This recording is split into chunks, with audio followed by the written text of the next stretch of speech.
What's up, everyone? Welcome back to the Dynasty Coaches podcast. I am Coach Dylan, along with Coach Charlie. Nick is gone again. We're trying our best to get him on, so we have the trio back, but life happens. So we got a great show for you guys again. We got a couple news items to go across, and then we are talking about the NFC wide receivers. Last week we did the AFC. Good show, so make sure you guys check that one out. But we got NFC wide receivers this week. No trades again, just because wide receivers are so big. But next week we'll get the trades back. Let's go ahead and get right into it. We got one news item here, Deshaun Watson. I know we've been talking about him like crazy the last couple podcasts, but the NFL extended his suspension to 11 games now from 8 to 11. Does this do anything to the value of the weapons in Cleveland for you? Well, it doesn't help him. This drops Amari Cooper in my rankings a lot. I had him on my trade chart. I had him up pretty high, but now I've kind of dropped him down a bit because having Jacoby Brissett throwing the football is not the same thing as having Deshaun Watson throwing you the football. So it's not good for him. It's not good for David Bell. It's not good for any of the Don Peoples-Jones. It's not really too good for anyone, except maybe the running backs, because I could see, being more dump offs and stuff like that. So if Kareem Hunt sticks around in Cleveland, I guess that's good for him. But other than that, I really don't see too much upside with this Cleveland offense for the first 11 weeks of the season. Yeah, I don't see Kareem Hunt going anywhere now for sure. But I read somewhere that this hurts Nick Chubb, and I'm like, what? I mean, they're going to rely on Nick Chubb more. That's going to help Nick Chubb. I mean, they're going to be so run heavy the first 11 weeks. It's not even funny. Go out and buy Nick Chubb right now. I mean, he's going to explode these first 11 weeks. But I definitely don't have Amari Cooper as a receiver that I can rely on right now. I mean, I made a trade for Amari Cooper for Cortland Sutton, and I'm ecstatic about that. So, but moving along here, our last news article that we'll talk about. What is Washington doing, man? I mean, you got a talent like Antonio Gibson, and you're completely screwing him. You got Brian Robinson running with the ones, and Antonio Gibson is returning punts. What the hell is Washington doing? I don't know, but they're really stupid. I mean, this is just a franchise of complete ineptitude. I mean, I thought the Giants were bad. Washington's just as bad, if not worse. I mean, I just don't understand it. Antonio Gibson is one of the better running backs in football. He commits a singular fumble. Yeah. One fumble. And he gets punished like this. It's ridiculous. You don't see this happening with any other good running backs in the NFL. You get admonished for your mistakes. That's one thing. I absolutely understand that because you can't be fumbling the football. But it's an entirely other thing to have him relegated to, returning kicks. Yeah, I agree. And Brian Robinson is there to spell Antonio Gibson, not to take his job. Do you think? I'm just playing devil's advocate here. Do you think that they could use Antonio Gibson more as a receiver this year? But J.D. McKissick's there. Yeah, but their weapons right now at receiver are not great outside of Terry McLaurin. And Gibson played wide receiver in college. Yeah, hopefully that's what's happening, man. They could use him there. All I can say is he's a free agent in 2024. I can't wait because get him away from Washington. Get him on his second contract with a team that knows how to use running backs. I hate Ron Rivera. I mean, yeah, he's complete. Which is like, crazy. I'm going to use him in the Christian McCaffrey role. When's that happening, Last year you Ron? said he was Christian McCaffrey 2.0. When's that happening, Ron? When Yes, we see this? I agree. I would love to see him. I have a buddy of mine who is a huge Antonio Gibson guy. Got him in the second round of the rookie draft, and that turned out to be at the time a steal. And we're still waiting for the Antonio Gibson. Let him go, unleash the reins. And it's Washington just hates him. I agree. I don't get it. I mean, how many running backs have fumbling problems in the NFL? And they all do. Almost all of them do. Running backs fumble the football. It happens. Yep, I agree. I don't know, man. let's go and move on here to the main topic here. That's probably for the best. We got NFC wide receivers. We're going to start with the NFC East. Start with Dallas Cowboys here. Yeah, CeeDee Lamb, who everybody is projecting as this year's next breakout star in the NFL. What do you think about him? I know we haven't really seen star work yet. I mean, we've seen some potential, but he hasn't really gone crazy. I think we're all kind of just expecting it to happen because Amari Cooper's gone, and that CeeDee Lamb's going to suddenly turn into this superstar that everyone's expecting him to be since he came out of Oklahoma. And like you said, meaning we've seen those flashes, but we haven't quite seen the whole package. But if there's a year for it, it's this year. He's locked and loaded as that alpha wide receiver in a prime Dallas offense with Dak Prescott under center, and we know Dak can sling it with the best of them, so that's nothing but a good sign. I like him for it, but I think he's a little more risky than maybe some of the other wide receiver one options on other teams out there. But that's just me. Yeah, I mean he's currently going at 707 in a. That's wrong. That's a typo. It seems a little late. That's a typo. But I've seen him going above, especially in Dynasty, above Cooper Kupp. Do you have him above Cooper Kupp in Dynasty?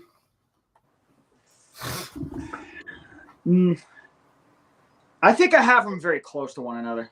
All right. I don't know, man. It's hard because Kupp's still young. I'm always about the young talent, but Cooper Kupp was ridiculous last year. And Kupp is only, I think he's 28 or 29.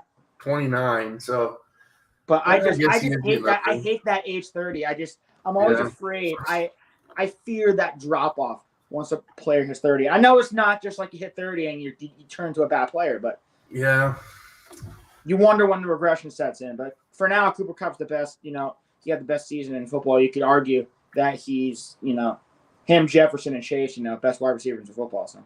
Yeah, for sure. I don't know. I want to say it because I like CeeDee Lamb, but he hasn't really shown stardom yet. So we'll see. He's going to get peppered with targets all year long. So we're going to see for sure what he is. But moving along, Michael Gallup and Jalen Tolbert. You have Jalen Tolbert is a rookie starting to show some really good plays in training camp. Michael Gallup, is he still on the PUP list? I haven't. Let me take a look. I can't remember. You can keep going. I'll take a look. But I mean, you're looking at two young guys. I've been trying to get Michael Gallup everywhere because, I mean, you give this guy 120 targets. I mean, he had 113 targets in 2019, put up 66 receptions, 1,100 yards, and 6 touchdowns. You're currently getting this guy in round 13, so he's free pretty much. What do you feel about these guys? I'm more intrigued by Tolbert than anything else. Okay. Michael Gallup's interesting because he has a severe injury history. On that note, he ran routes at practice the other day on Thursday. Okay. So he's back on the grind. Yeah. Tolbert, I was watching some of his tape at South Alabama, and he's pretty damn electric. I think is probably the best way to put it. Yeah. And putting him in a great situation with a great quarterback is only going to serve to help him. Yeah. I think it wouldn't surprise me if he asserted himself as the number 2 option in this offense.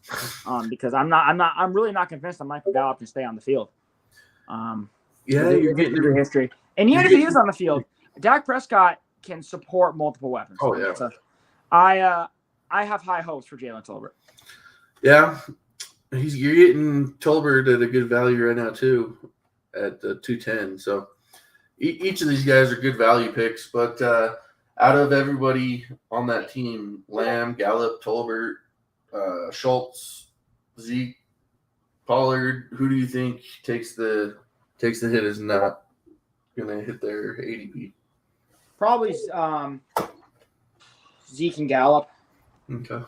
Those two, because we talked about Zeke before the podcast. He's had his issues, and Pollard's taken on way more of a role. And I just discussed Michael Gallup, and I'm just concerned with his injuries, and he hasn't really been too consistent either when he's been able to stay on the field. So yeah, for sure. All right, moving right along. You got your New York Football Giants here. Cool boy. Start with Kadarius Toney. He put on a show in the games that he was able to stay healthy last year. I mean, you're currently getting him in the 10th round. Does this guy have wide receiver 1 in fantasy potential? Top 12? Daniel Jones loves him. Those two have a great connection. I mean, Toney they've been treating him with kid gloves because of his and he has a lot of injuries too. Jeez, you want to talk about injury prone? Yeah. But they've been really careful with him. He's been practicing lightly, but he isn't playing in any preseason games. But he has some of the best moves I think I've seen from a wide receiver in a very long time. So agile, so quick. He's the definition of boomer bust because he could easily be, a low-end wide receiver 1, but he could also bottom out and not do anything. So It's really interesting. But I think he's the best wide receiver on the Giants. Yeah, I think he's definitely number 1 there, which is crazy because they gave all that money to Kenny Golladay last year. Yeah. I mean, Golladay. Speaking of Golladay, you got Wan'Dale Robinson and Kenny Golladay. Who do you think's the number 2 there? I think Golladay is the number 2. Brian Dable spoke the other day that they're trying to get Kenny Golladay more involved in the offense this year, and they were disappointed about what happened last year with him. And Golladay finally had a good practice the other day, making some impressive deep catches. Because he's a big physical wide receiver. That's what he's supposed to do. And the Giants neglected that last year with that god-awful Jason Garrett offense. So hopefully with Dable, they can find a way to use Kenny Golladay better. Yeah, it's also injuries with too. The Giants just love to load up on injury-prone players, I guess. They're the most injured team in the NFL in like the past decade, I think, which is amazing. Jeez. I'm telling you, it's the Meadowlands turf field. I'm telling you, I hate MetLife Stadium. Yeah. But I think Golladay could be used in the red zone quite a bit. I mean, he had 11 receiving touchdowns in 2019. So, I mean, he's a taller wide receiver. I think that everybody kind of has their role. Toney is more of the explosive, might score from 40 yards out type player, whereas Golladay I think will be more used in the red zone. And Robinson, he's kind of maybe one of both. I think he's a gadget guy. Yeah, I think everybody here, Robinson definitely has the potential to be really, really good. The most potential. He's been impressive in camp too. The Giants. I mean, I know a lot of us thought it was a reach at the time in the draft, but he's been impressive. Very good. He looks good, and they said they're going to find ways to get him involved. He's been running with the first team. He's probably going to start. Yeah. I mean, the Giants have a lot of weapons. You got Sterling Shepard who's on the men too, who we don't even have listed on here. So it's going to be interesting to see how that plays out. Yeah. Do you think that Shepard or Darius Slayton even was a thing at one point? Do you think that they play a role? I think Shepard will play a role because he's the vet. He's been with the team the longest. He's a security safety blanket for Daniel Jones if Sterling Shepard can stay on the field. I think Darius Slayton is pretty much irrelevant now. He's a cut candidate at his salary right now, $2.5 million for a guy who might not even make the team. Yeah. He flashed, but he has a huge problem with drops, and he hasn't been able to stay healthy either. Again, every Giants wide receiver except for Wan'Dale Robinson has injury problems. So. Yeah, I think Golladay is probably the best value right now. You're getting him in the 15th round or later right now, and he's been a wide receiver 2 before, so I think he's probably the best value out of these guys.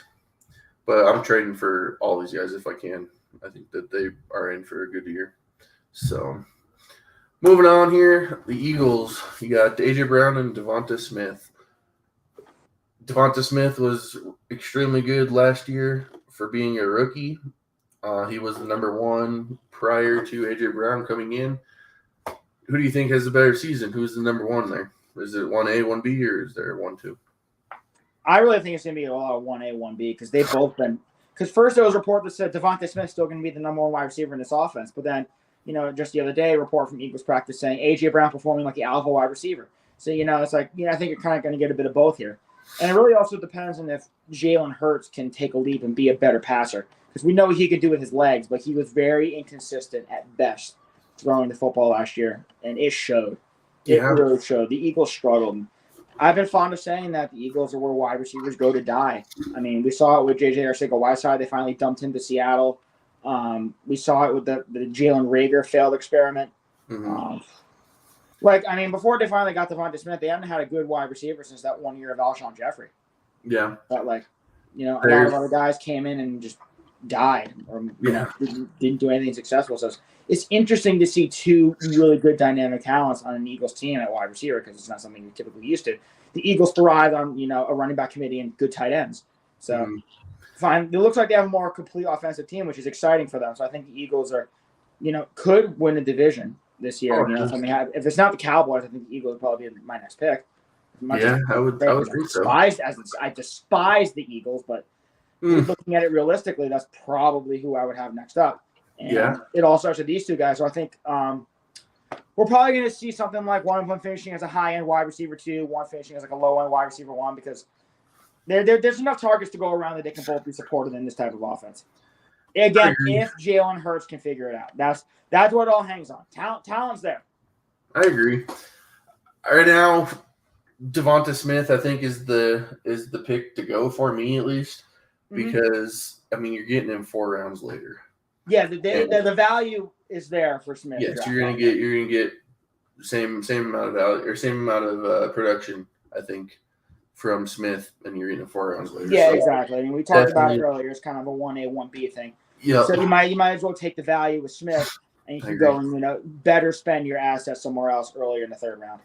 I agree. That's taking nothing away from A.J. Brown. I mean, if he were to fall a little bit farther, then I think I'd probably take A.J. Brown.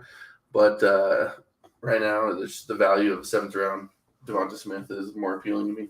But speaking of Jalen Reagor, side note here, there's a report that the Broncos are trying to pursue him. Why? I'm like, what are we doing? Why? I don't know if they're panicking because of Tim Patrick or what, but so that's the pivot, Jalen Reagor? Yeah. I don't know, man. So moving along here. Another wide receiver. That's just me. Washington Commanders. We were talking about Wentz earlier. Carson Mid. Yeah. You got Terry McLaurin. He's clear-cut number 1 wide receiver on this team. Getting in the 5th round. He had his best season last year, statistic-wise. Are you looking to buy Terry McLaurin right now?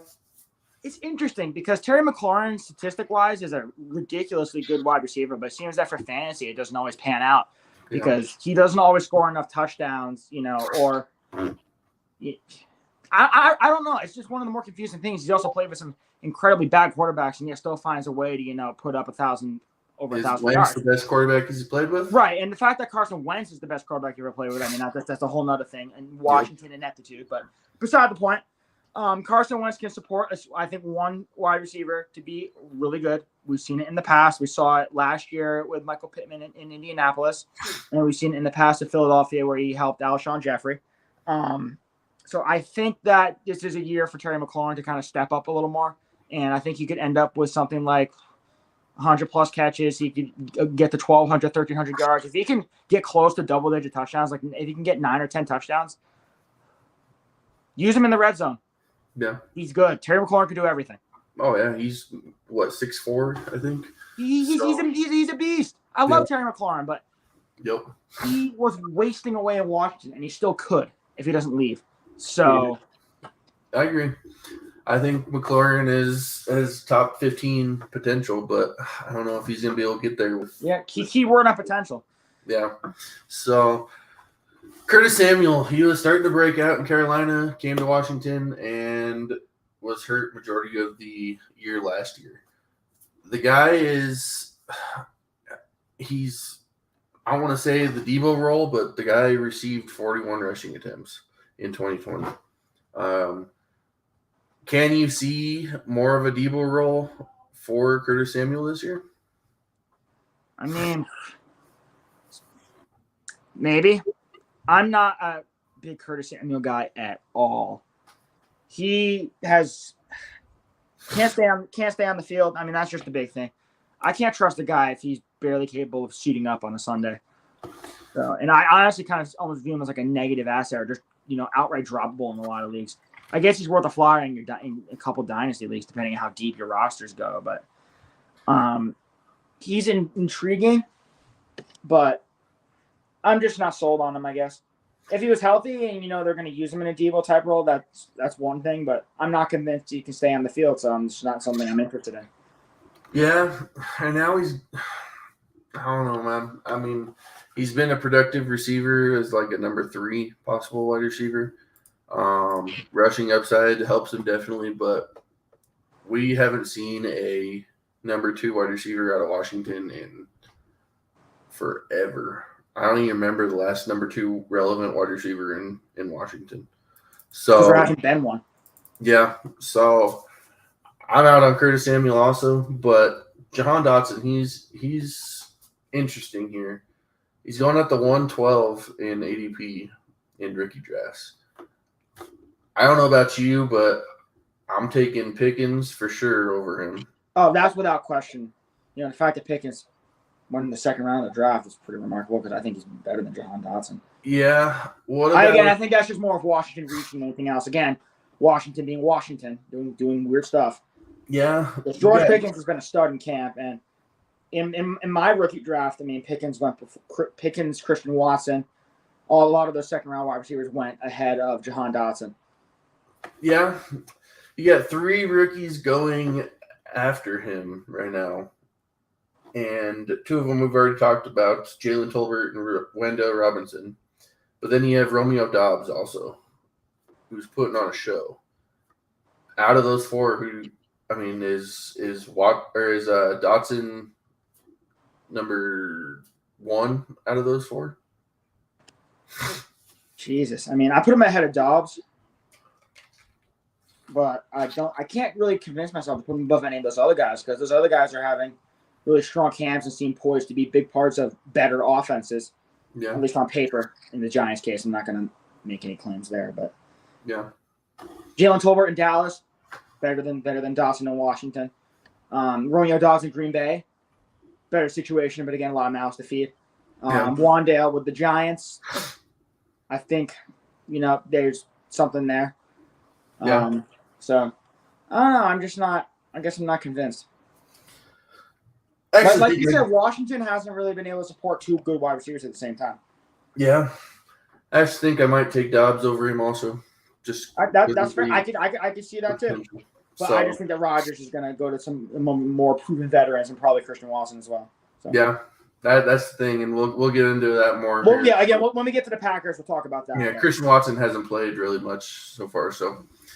But moving along here, NFC North. Here we go. Speak of the devil, the NFC North. All right. We'll start with the Chicago Bears here. Do we have to talk about the Bears? Yes, we do. I know it's going to be painful, but just Darnell Mooney and nothing else. I don't want to talk about the Bears. Chicago Bears, Darnell Mooney. He is their number 1. I don't know if he profiles as a true number 1 wide receiver. Well, he's going to be one. He is their number 1 just by default. He received 140 targets last year. I mean, with that type of production, is there any way that he falls out of the top 20? It's almost no shot. I mean, Darnell Mooney, based off of volume alone, is going to be a top wide receiver for fantasy. Mm-hmm. Back end wide receiver 1 potential, I believe. Yeah. Because who else are they going to throw to? The really old rookie, Velus Jones, Byron Pringle. These guys aren't worth anything for me. Yeah. And then N'Keal Harry. I think N'Keal Harry got hurt already. Yeah, he did. He's out for half a year, I think, right? Something like that. Yeah, at least the Bears are scraping the bottom of the barrel here. I'm gonna, shit some giggles here. I'm gonna look at the Bears wide receiver depth chart because I guarantee you it is really, really ugly. You got Equanimeous, St. Brown, Dante Pettis, Dev Newsome, Tajay Sharp. Oh. This is Is please, there please anybody stop. in that list that I just named that No, has no, no. potential? There's nobody worth mentioning on this Bears team after Darnell Mooney, unless you like really old rookies, in which case you could take a flyer on Velus Jones. Yeah, God, it's so bad. And The Bears have Dante Pettis, Giants legend. How could I forget about him? I have Justin Fields in one of my leagues, and it's so hard not to panic on him. I don't know, man. It's extremely hard to even talk about the Bears. I right swapped Justin Fields for Zach Wilson in one of my leagues, and boy, am I glad I did that. Yeah, I agree. Go after Mooney, but everybody else. Mooney because of Mooney only because of volume. Yeah, you're gonna have all these guys on the waiver wire anyway. If one decides to start going nuts, exactly, you can pick him up, spend some of your fab. Yeah, I agree. Moving on, Detroit. You got Amon-Ra. He had a great rookie year. It was all towards the very end of his rookie year, but great rookie year regardless. They're getting back TJ Hawkinson and DeAndre Swift. Is Amon-Ra still going to be Amon-Ra? Is he still going to have great production like that? I don't think so, but let me preface that by saying I think the Lions are not getting talked about enough because I think they're going to be – I agree. The Lions, even last year, the Lions fought. They were a scrappy team playing down to the last minute, and if it wasn't for like a Justin Tucker 60-something yard field goal, they had a chance to win that game. Mm-hmm. So I like the Lions. They're scrappy, and they got better this offseason. Boy, did they get better. Their offense actually has a lot of weapons now, and Jared Goff has enough to work with. And so, what's Jared Goff going to do? That's another thing. But I think Jared Goff's competent enough that the Lions can be a better offensive team. But going back to Amon-Ra, he did a lot of his damage last year with, the weapons and Swift and Hawkinson out. And with them adding Chark, adding Jameson Williams, and not to mention those other guys coming back healthy, I think there's going to be a lot more spreading the ball around. So I think that alone, if nothing else, is going to limit Amon-Ra, even if he were to still command a target share. Yeah, it's crazy. Detroit went from being a bottom of the NFL team to holy cow, Detroit has some players. Yeah, and I mean, they found Amon-Ra in the 4th round was a gem of a pick. Yeah, because even if he's not the number one wide receiver in the offense, he's still a very good quality starter. Exactly. I mean, would you out of Amon-Ra, DJ Chark has shown that he could be the number one whenever he was with Jacksonville. Jameson Williams is coming in from Alabama as he was the number one there. He's got a lot of hype about him right now. Whenever everybody's healthy, who do you think is going to be the number one for this team? Or is there one? Do you have 1A, 1B?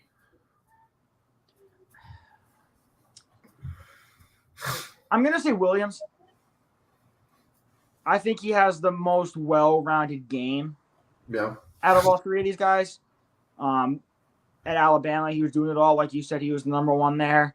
I think provided that he's ready to go at the start of the season, because we know he was working back from that injury he suffered during the season last year. He can come in right away and absolutely dominate. Plus the fact that teams aren't going to be able to double him because of all these other weapons on offense, and he's just going to feast in one-on-one coverage. And I just think he's the most talented. As made my opinion, but from what I've seen on the tape, from what I've seen what he can do on the field when he was playing in college, I think he's going to be way better than Amon-Ra St. Brown and way better than DJ Chark. Yeah, I think Jameson Williams is probably going to be the best whenever he gets back. But if I will say this: if Williams isn't back, don't be surprised to see Chark be that guy. Yeah, Chark has been tearing it up in camp. Oh yeah, big time. They landed a gold mine in DJ Chark, I think. Yeah, it wasn't getting talked about enough because DJ Chark, he suffered in Jacksonville as the rest of them did with the whole Urban Meyer thing. So it doesn't get talked about enough. But DJ Chark landing on the Lions is kind of a hidden gem, if you will.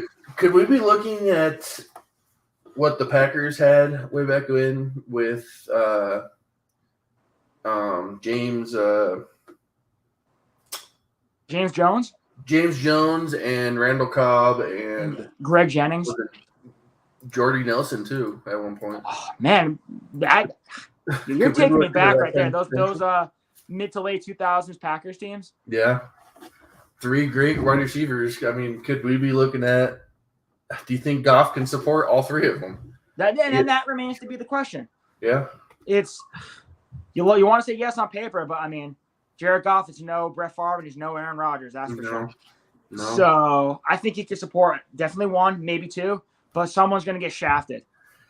Who do you think is that obviously begs the question, which of these players is kind of going to get the short end of the stick? Yeah. And if I had to pick one, it probably would be Amon-Ra.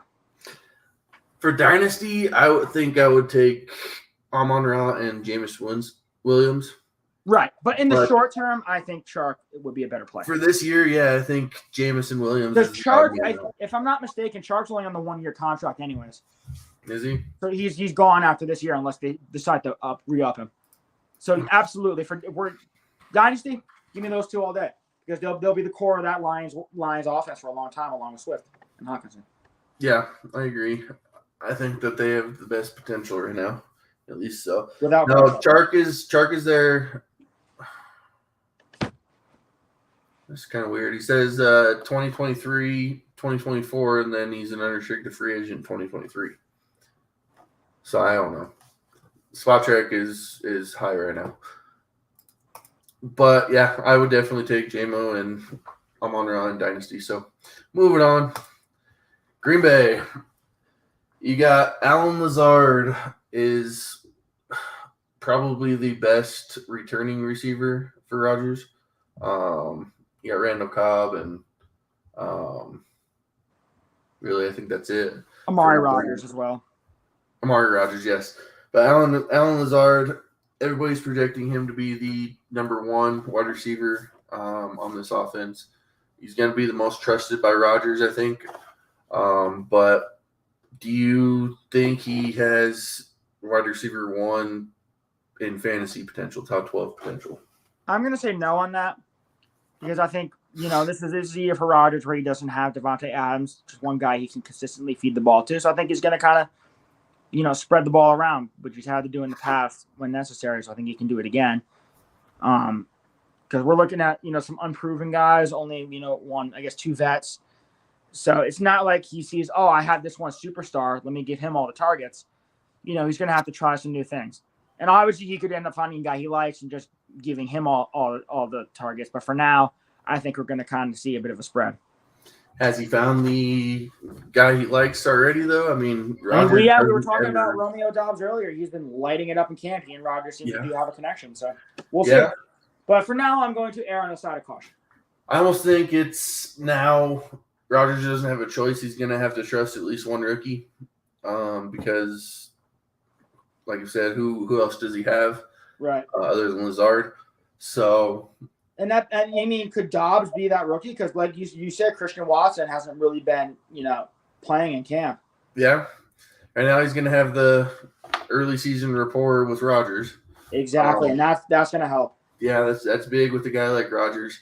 Right now you were getting Romeo Doubs for next to nothing. That's definitely going to increase because right now Dobbs is going as the 16th wide receiver. I think that's extremely low right now. I mean, a guy that has Aaron Rodgers for probably at least the next 2 years. I would take my shot on Romeo Doubs. I mean, Rodgers doesn't talk about rookie wide receivers ever. And he's said, I think, multiple times now that Romeo Doubs is impressing big time for him. Yeah, I mean, at this point, what do you got to lose? If he's somehow still available, you pick him up, and it doesn't work out, it doesn't work out. But the upside's there.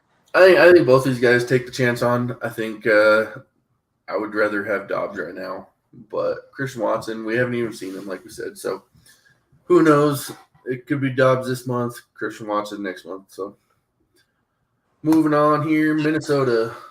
You got the best wide receiver, in my opinion, in the NFL. I share that opinion 100%. He has said that the Vikings are no longer a run-first team. I get you guys are not high on Kirk Cousins, but I'm extremely high on the guy. I think he's a clear-cut number one quarterback. Do you think this is another Justin Jefferson wide receiver one type season? I mean, do you think there's no other option? That's just what it's going to be. Is there Justin potential Jefferson for? is my favorite player in the NFL that is not on the Giants, and that is without question. I bought his jersey as soon as he got drafted. I was in love with the guy at LSU, and he's on the Vikings, so I can root for him and not feel bad about it. Yeah, it's not like he's on the Cowboys. That'd be the worst thing ever. Oh.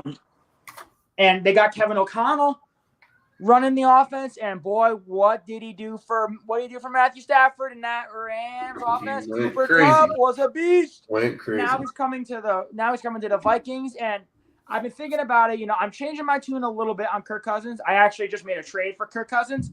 I traded away Nico Collins for Kirk Cousins. I think there was a pick swap involved as well. I would do that 100%. Exactly, and it's super flex too. Yeah. So I was like, all right, thank you. I will take and I have Jefferson already, so I wanted to get the stack. 100%. I would do that. Oh my God, Justin Jefferson in this offense with I'm gonna say offensive guru in Kevin O'Connell because we saw what he did last year. I don't think it's a fluke. So it's an exciting time for Minnesota, and you can't forget these other guys that we're gonna get to. Adam Thielen has shown that he's not washed up yet when he's been able to stay on the field, and he's a very quality number 2 option. Yeah. And King J. Osborne has shown flashes as well when he's gotten his opportunities. So it's not like they're short on weapons. Yeah, I agree. Kirk Cousins, I don't want to make this a thread about Kirk Cousins, but he was a top 24 quarterback 94% of his games last year.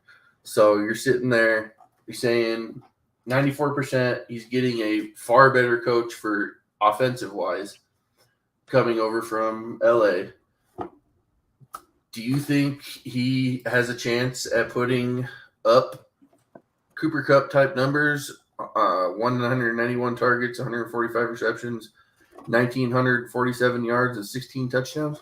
I don't see why he couldn't. If there's anyone that could besides Jamar Chase, it would be Justin Jefferson. I agree. And I think Jefferson's slightly better than Chase. So I agree. I would have Jefferson. So I mean, the answer is yes. Justin Jefferson's a stud. Yeah, he can do it all. And if they're not going to be as much of a run-first team now, I mean, look out. I mean, you thought he's already reached his ceiling. I mean, the kid's only 22. Yeah, I agree. Moving on here to Adam Thielen, and we'll go and throw in KJ Osborne also. Osborne filled in really good last year for Thielen as he was hurt. Thielen is, 31 now? He's starting maybe to break down physically, but you're still getting a guy that's very, very heavily used in the red zone by Kirk Cousins. Do you think Thielen has number 2 wide receiver potential? And if you don't, then do you think Osborne is going to take over as that number 2? I think it's still Thielen. He's still a pretty crisp route runner, and he's seems to be a favorite of Kirk Cousins in the red zone. As well. There were many a time the past couple seasons I've been frustrated by Adam Thielen getting the ball in the red zone because I just wanted Justin Jefferson to get everything. Yeah. But Thielen's still very good. A clear secondary wide receiver now, obviously, with Justin Jefferson being Justin Jefferson. So I have him ahead of Osborne for sure. Thielen's still going to get his. Do you think Osborne has wide receiver 3 potential? I think Osborne has wide receiver 3 flex potential, especially if anything happens to Thielen. Oh, yeah. Because Thielen's gotten hurt before, so if Osborne has to step in as the 2, that's a great thing for him. Yeah. If Thielen goes down, I think Osborne is got wide receiver 2 potential. Oh, easily. At that point. So, but because with the way the offense is transitioning here, this can support multiple weapons to have very productive fantasy seasons. I agree. So, moving along here, NFC South. Atlanta Falcons. Boy, this is just sad. You can't really talk about anyone else. Yeah, I know. So, all right, let's talk about Drake London then, I guess. Yeah, Drake London. He's wide receiver 1 in rookie drafts. Do you think Marcus Mariota or Desmond Ridder can produce a number 1 type wide receiver season? Well, they're going to have to. Who else are going to throw the ball to besides Kyle Pitts? Do you think Drake London has wide receiver 1 top 12 potential with just the amount of work he's going to get? Yeah. Yeah. Yeah. He's Falcons are going to be bad. We know they're playing for a top draft pick next year. Let's not sugarcoat it. Yeah. They're going to be without Calvin Ridley as well. They've been looking to trade some of their veterans. Mm-hmm. That they're still there somehow. Yeah. So the teams are going to be double and triple teaming Kyle Pitts, who is the best weapon on this team, at least as of now. So Drake London is going to get a lot of opportunities on a Falcons team that's going to be throwing a lot because they're going to be playing from behind. Mm-hmm. And you know what that means. Yeah, I don't see how both Drake London and Kyle Pitts don't get 150 targets apiece. Yeah. I mean, because I promise you, Olamide, Zacchaeus, and whoever else they have over there are not getting in the way of that. No, I mean, maybe Brian Edwards might be a thing at some point for a little bit. Even then, I'm not really convinced on that either. He's just there. It's whatever. Yeah, I agree. It's these guys. It's the Pitts and London show. I agree. I mean, Calvin Ridley's suspended, so why talk about Calvin Ridley? That's going to be my one thing. Calvin Ridley in Dynasty. He's going to be, 27, 28 whenever his suspension is up. So, yeah, it's not like the tank's empty. Are you going and buying him you're going to get him extremely cheap right now. This is the time to do it. This is an extreme buy low. If you have an owner that's soured on him or wants to get something that, could help them in the interim as more of a win now, absolutely. Because that's the guy you could take, rehab his value, and then sell him again later on if he comes back and performs like the Calvin Ridley of old. Yeah, I think right now you're getting him at extreme value. I mean, I'm seeing Calvin Ridley for a third right now. And that's great. You do that every day of the week. Yeah, I would too. Because you can just stash him. He fits in an IR slot in a lot of leagues. Exactly. So I would definitely go out and buy him with his value going way the hell down right now. But moving on. Carolina, it's looking more and more like it's going to be Baker Mayfield, which we all thought it was going to be, but it's kind of being confirmed now. DJ Moore, he has been a very, very good wide receiver in his career. I think he's topped 1,000 yards every season of his career. His big thing is getting in the end zone, and he's never played with a competent quarterback. Yeah, I was going to say, if DJ Moore ever played with a competent quarterback, he'd easily be a top 5 wide receiver. I agree. I am of that opinion, and I will not change it, because DJ Moore is one of the best wide receivers in this league, and he gets his. Do you think Baker helps him get in the end zone this year? Yeah, and I also think that there's 4 touchdowns is ridiculous. Baker's going, again, he's never scored more. Same thing we saw with Washington and Wentz. This is going to be by default, the best quarterback that DJ Moore has played with in his career. And Baker can find his guys in the end zone. He's done it in Cleveland before, obviously. Yeah. So I think DJ Moore is going to be better. I think we could see 1,300, 1,400 yards, maybe 6 or 7 touchdowns. Yeah. Because I'm not convinced that Baker's going to be all that in a bag of chips either. Yeah. But he's going to be better. So that means DJ Moore will be better. Yeah, I think Carolina's probably looking at 4th in the division again, or maybe probably 3rd in the division. Atlanta's going to finish last, but yeah. I want to say he's going to be great and everything, and yardage wise, I think he is. But I'm hoping to God that the touchdown. He's never scored more than 4 touchdowns in a season. Yeah, so, and again, we talked about that. 4 quarterbacks. Yeah, 4 quarterbacks for. Hopefully having Baker. Mayfield is at least semi-confident or competent. So he's definitely better than Sam Darnold. But moving on here, Robbie Anderson, he hasn't been great since joining Carolina. It really hasn't been great since 2017. That was his best season. Do you think he is anybody to target right now? I have him in a couple of my leagues. It's kind of a bounce back / sleeper guy. Mm-hmm. Because Robbie Anderson's been, good in the past. He had his opportunities with the Jets. That's what he cashed in on with the contract with the Panthers. But he hasn't been able to stay healthy. That's kind of his big thing. And with Baker coming in, I don't know if he can support 2 wide receivers. That's going to be the big thing. Yeah. Again, I really don't think he can. I think this is kind of just going to be DJ Moore's offense, and everyone else is just going to live in it. Obviously, McCaffrey, but if we're talking about just wide receivers, it's DJ Moore's world, and everyone else lives in it. I agree. I'm not going to go out and buy Robbie Anderson. I don't think Baker Mayfield's going to be able to support him at all. I think this is the DJ Moore, Christian McCaffrey show, 100%. No real point talking about Terrace Marshall there. It's DJ Moore. That's it. Terrace Marshall. The one guy that I want to talk about, though, screw Terrace Marshall. I don't think he's going to be anything. Rashard Higgins. He has a rapport with Baker Mayfield coming over from Cleveland. Right. Could he somehow squeak into a wide receiver 3? Yeah, it could happen. It helps having the previous experience. Yeah. I can see him pushing Marshall out the door.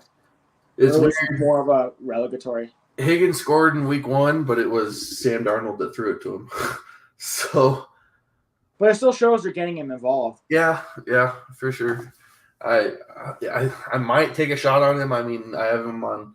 Just picked him up in one of my leagues off the waiver wire. So he's that's kind of like a deep sleeper type of thing right there. Yep. So deep sleeper for me on that. So moving along here, New Orleans Saints. They are finally looking like they're getting Thomas back after almost 2 years of. Yeah, and he's looking like prime Michael Thomas too. Yes, he is. He's looking great again. My God, if we get wide receiver 1 Michael Thomas again, watch out. Yep, I agree. That's somebody I'm targeting in all my drafts. That was going to be my question on Thomas. I mean, you're getting him in the 9th round.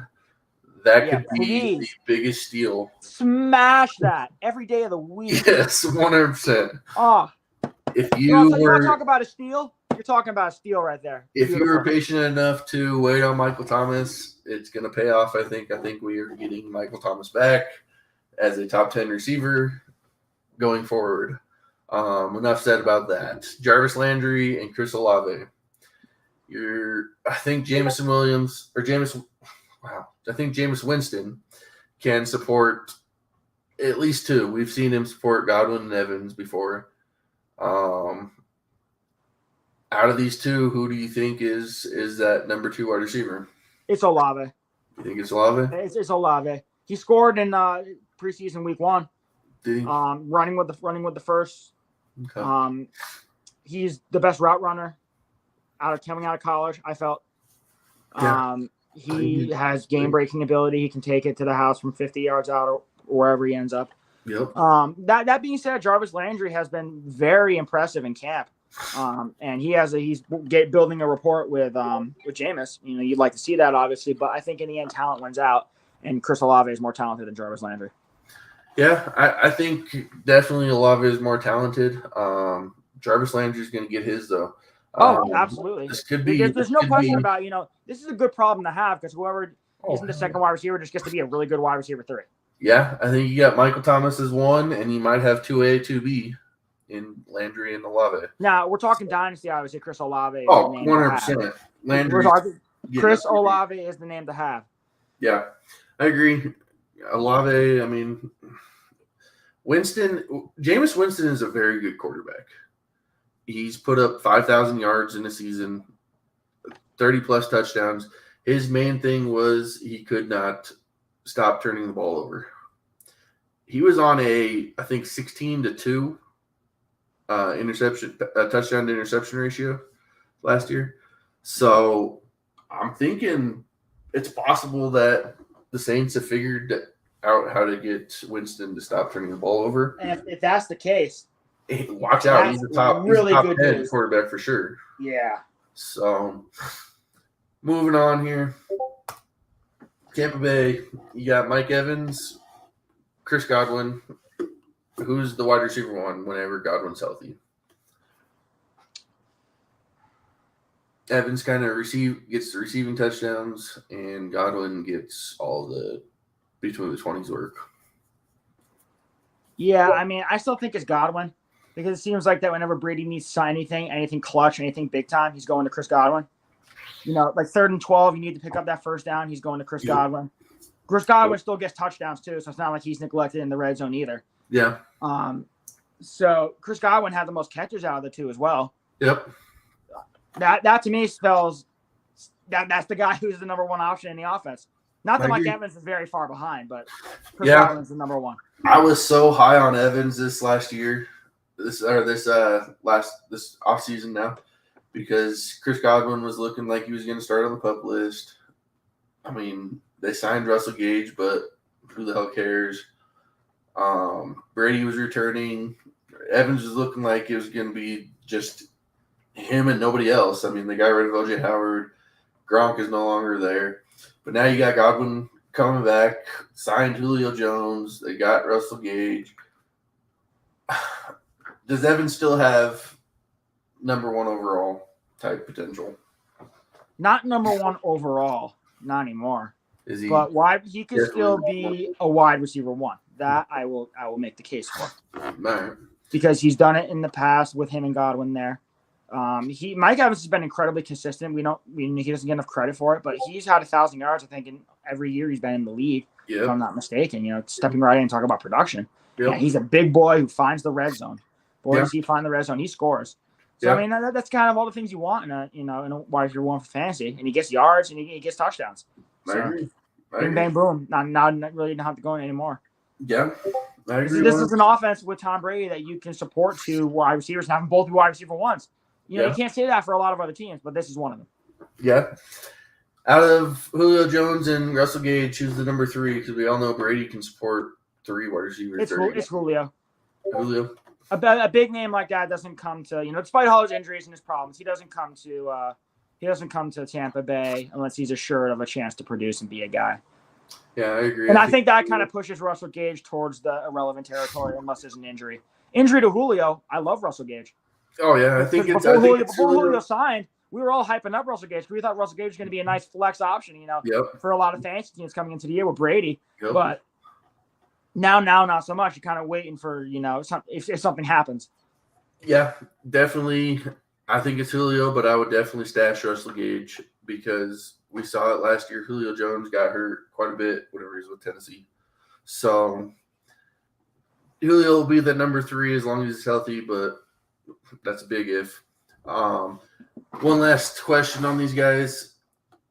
This is probably, we say this every year, but I could really see this being Brady's last season playing. He said that he wanted to be 45, play until he's 45. Well, he's going to be 45. Are you kind of panicking on any of these guys in Dynasty because of that?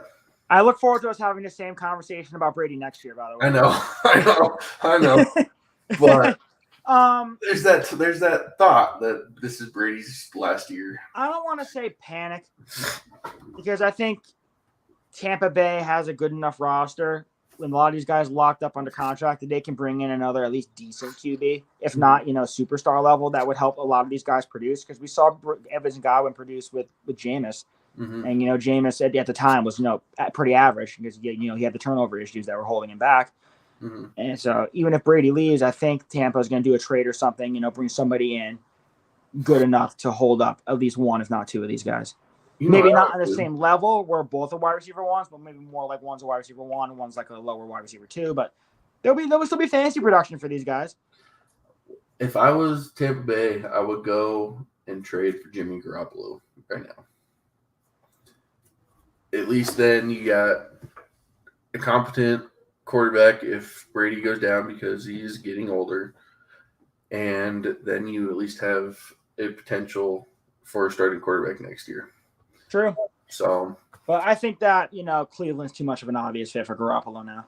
Yeah, I think so too. So. But they better do it because the season's coming apart. Yeah, if it's going to happen, it's got to happen sooner rather than later. I agree. I think they might be sold on Jacoby there, bro. But, yeah, we'll see. All right, time for the last division. Yeah, NFC West here. Talking Arizona here. Is DeAndre Hopkins still the number 1 there? Or did Marquise Brown take over? No, it's still DeAndre Hopkins. Come on, it's DeAndre Hopkins. I know he's suspended for 6 games, and that's the bummer. But he is still one of the best wide receivers in the NFL when he's on the field. And he and Kyler have a good rapport. There's never a problem with that. Mm-hmm. So as long as he's there, he's going to get his. So I don't really think there's really a need to go too much into that. But during those 6 games that DeAndre Hopkins is going to be out, well, look who steps in. Kyler's old college teammate, Hollywood Brown. Yep. And he had a his best season of his career last year with Baltimore. Yeah. As the only weapon there. And now he steps into a much better offense with a comparable quarterback, I think, who has probably, I would say Kyler has a better arm than Lamar. So I think that's a good thing for him. Yeah. So I think Hollywood has a chance to really feast for the closer for the first half of the season. Yeah. Marquise Brown was the top 5 wide receiver for the first half of last year. Do you think he's at least got top 10 potential this year? Top 15. Top 15? Top All 15. Right. Because I think he's going to taper off a little bit when Hopkins comes back. Yeah, he's going to get his big time whenever Hopkins is out. But absolutely. But when Hopkins comes back, I think there's going to be a bit more of a shift. Yeah. AJ Green and Rondale Moore, are you taking a shot in any one of them? I don't think AJ Green for Dynasty, but redraft. Redraft, you maybe take a shot on AJ Green as the third weapon. Dynasty, obviously, you want to take a shot on Rondale Moore because he's still really young. He got drafted really young. I think Rondale Moore's only 21 still. 21, maybe 22. Yeah, I think he's 22. So yeah, so still. He hasn't really shown much yet, kind of injuries or, Arizona's bringing in other guys, so he's kind of been forced backwards, which is unfortunate because I love Rondale Moore, coming out of college from Purdue, I believe. He was really intriguing. But he hasn't really had a chance to shine, and I'm kind of disappointed about that. But that's just the way the cookie crumbles. Yeah. I mean, he received 64 targets, caught 54 of them, so he's got a very good catch rate. I just think that I don't know if the work is going to be there for him. I think AJ Green is probably that number 2 until Hopkins comes back. Right. So I don't and know. Don't forget Zach Ertz is there too, who kind of seemed to find himself again. Yep. So I don't know if there's a place for Rondale Moore on this team. Yeah, I'd have to agree. Moving along here, Los Angeles, Cooper Kupp, clear cut number 1 wide receiver here. Put up the best wide receiver season last year. Do you think he has a chance to repeat it? Yeah, I mean, honestly, why not? Yeah. Kevin O'Connell will be gone. Yeah. There's that. But Sean McVay is so good. Sean McVay's no slouch. Yeah. Sean McVay is so good. Right. So I don't think we're going to see 1,900, close to 2,000 yards from Cooper Kupp. I still think we're going to see a season in which he could potentially finish as the overall number 1 again. I agree. I'm excited for Allen Robinson in this offense, though, because Allen Robinson got sold down the river by Chicago. We know about that. Mm-hmm. Screw you, Matt Nagy. I hate you. Mm-hmm. But Allen Robinson is going to return to form with the best quarterback he's ever played with. I agree. I am extremely excited about Allen Robinson. It's fine. Again, you want to talk about offenses that can support 2 wide receiver 1s. This is one of them. 100%. This is one of them. Low-end wide receiver 1 Allen Robinson season would not surprise me. Yes, 100%. We've seen Allen Robinson put up great numbers with nothing at quarterback. Matthew Stafford is going to feed him the ball a ton. They're still very, I don't want to say pass heavy, but they're going to run a lot of plays on offense. So you're going to see Allen Robinson definitely finish as a wide receiver 2. And teams are going to focus a lot on Kupp. So that's only going to open up opportunities for Robinson. Yep. Even Van Jefferson. We're going to talk about Van Jefferson too. Yeah. He's sneaky value. He could be a flex play every now and then. Yes, he is a. And in the 15th round or later, I feel like that's really good value. Yep. For the third wide receiver in an explosive offense like that. Yep. Sign me up any day of the week. I agree. I think all 3 of these guys are going to be very relevant this year. So, moving along here, San Francisco. They're going to have Trey Lance as their quarterback. So, Deebo Samuel had a great season last year. Do you see him repeating with Trey Lance? I think there's going to be a downtick in the receiving department because Trey Lance is basically operating under a rookie season because he didn't really get to play too much last year. Yeah. So there's going to be some growing pains as a passer, and he's going to run the ball as a mobile quarterback. So that's also going to take away some passing opportunities that otherwise may have been intended for a receiver. Mm-hmm. So Deebo's 2-way ability is not going to change. He's going to get his on the ground again. I think they're going to keep using him as dynamic player. He got paid to be that dynamic player. His well-deserved extension. Oh, yeah. So I think Deebo can still finish as a wide receiver 1, but I don't think he's going to get 1,400 yards a game. We could be looking at 1,100, 1,200 probably. So there's going to be a bit of a downtick. I agree. I'm a big Trey Lance believer. I'm hoping he can be good in the NFL here, but there's a lot of unknowns about him. So I agree. I think Debo's definitely 1,000-yard, 5 touchdown candidate. Rushing it might even go up a little bit, but Debo's Debo. I think he's still a number 1 wide receiver in the league. Brandon Ayuk, he is in the doghouse, it seems like, every single offseason with Shanahan. But he put up his best season last year, 826 yards and 5 touchdowns. Do you think he is a possibility of a wide receiver too? I mean, it's not much else after them. No. Besides, I mean, you got Kittle, obviously, but he's tight end. So, I mean, the targets are going to be there. As long as he doesn't do something to piss off Shanahan. Yeah.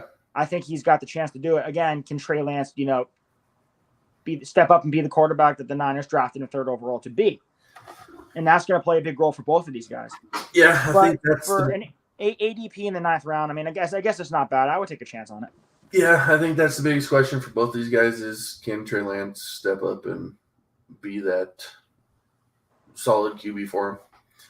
I mean, at least be as good as Jimmy Garoppolo, which shouldn't be too hard, but we'll see. Last team here, Seattle Seahawks, might be as ugly right now as the Chicago Bears. Which sucks because these are 2 really good receivers. Yes, these 2 are very, very good wide receivers. What's surprising me here is you're getting Tyler Lockett in the 12th round right now. Yeah, I'll say this. These are 2 very compare and contrast. I don't like DK in the 4th round, but I do like Tyler Lockett. Oh, yeah. And Drew Lock at quarterback is more helpful for Tyler Lockett than it is for DK Metcalf. Who do you think he's going to be, Gino or Drew Lock, though? I do think it's going to be Drew Lock. You think he's going to be Lock? Lock has been better in camp. I know that much. All right. It's going to be interesting because we've seen what Drew Lock can do. I mean, we've seen what Geno Smith can do, too. I mean, neither one of them have been great. I think Dynasty Metcalf is way more appealing than redraft, for sure. Oh, obviously. So DK this year is not going to do much. I think this is probably going to be his worst year. Lockett, still that, heave it up and let him go catch it. And I think Drew Lock can do that. So if it were me, I would take Tyler Lockett over DK Metcalf, but absolutely, I don't know. For Dynasty, I'll take DK and hope the situation gets better, sooner rather than later, because I think the Seahawks are kind of in the Bears boat of let's just have a bad record this year and go and get a good quarterback in the draft. Yeah, for sure. So that will do it for. Actually, before we end, Meanie, I actually have one trade if that's okay. Just one. What's up? Yeah, go ahead. We'll make it quick. I saw this in one of my other leagues. It's a Dynasty Superflex full PPR. Okay. It was, I'm trying to remember. I believe it was Jameis Winston, ETN, and a 2024 second for Rashad Bateman and Breece Hall. Oof.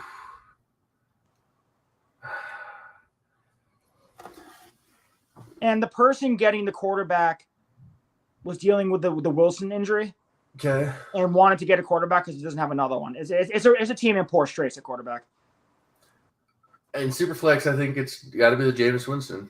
The Winston side, yeah. Yeah, I mean, like we just talked about, Jameis Winston has top 10 potential with all those weapons right now.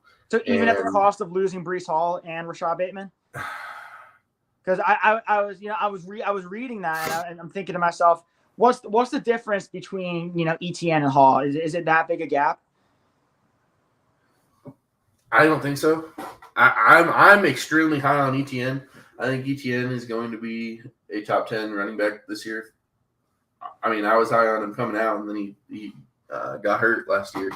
But I'm big on Travis Etienne, so I think that Etienne and Breece Hall, Breece Hall might be a little bit better, but I don't think it's a huge gap.